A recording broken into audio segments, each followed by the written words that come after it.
Olá pessoal, eu sou a professora Leigley de Química do Espaço Renovare e na aula de hoje nós vamos falar sobre a curva de aquecimento das misturas comuns, tudo bem?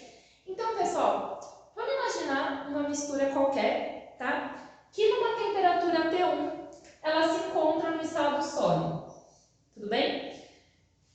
Eu vou subindo a temperatura de T1 até chegar nessa temperatura T2. Quando chega nessa temperatura T2, eu percebo que há uma pequena diferença no ângulo da reta.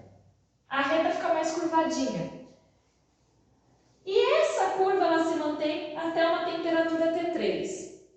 Quando isso aqui acontece, nós temos a passagem do estado sólido para o estado líquido. E novamente, existe o estado sólido junto com o líquido.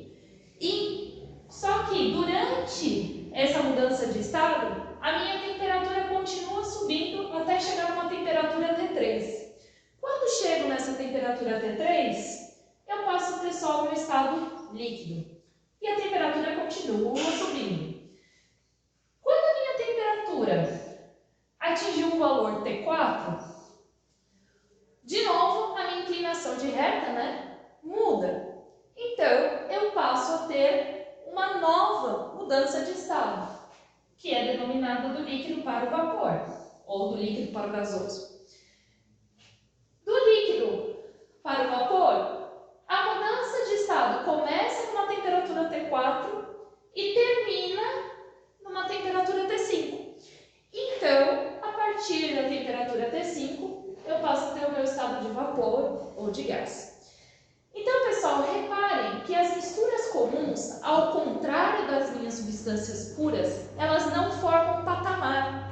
Ou seja, quando ocorre a minha mudança de estado, a minha temperatura não é constante, mas sim ocorre numa faixa de temperatura. Então, neste caso, do sólido para o líquido, nós temos a fusão.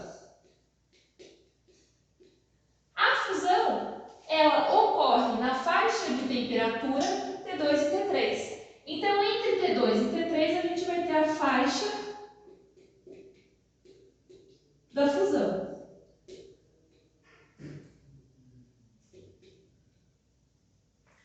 E, quando ocorre a mudança do líquido para o vapor, nós vamos ter a ebulição.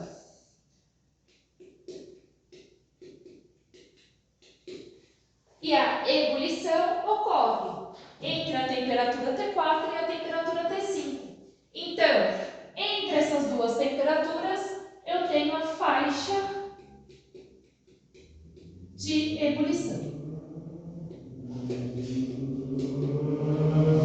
Então, pessoal, o que vocês têm que levar dessa aula? Que toda mistura comum, a mudança de estado não ocorre a uma temperatura constante, e sim numa faixa de temperatura, ou seja, ela começa numa temperatura e termina em outra. E quando eu tiver essas temperaturas, eu vou ter a faixa de fusão e a faixa de ebulição.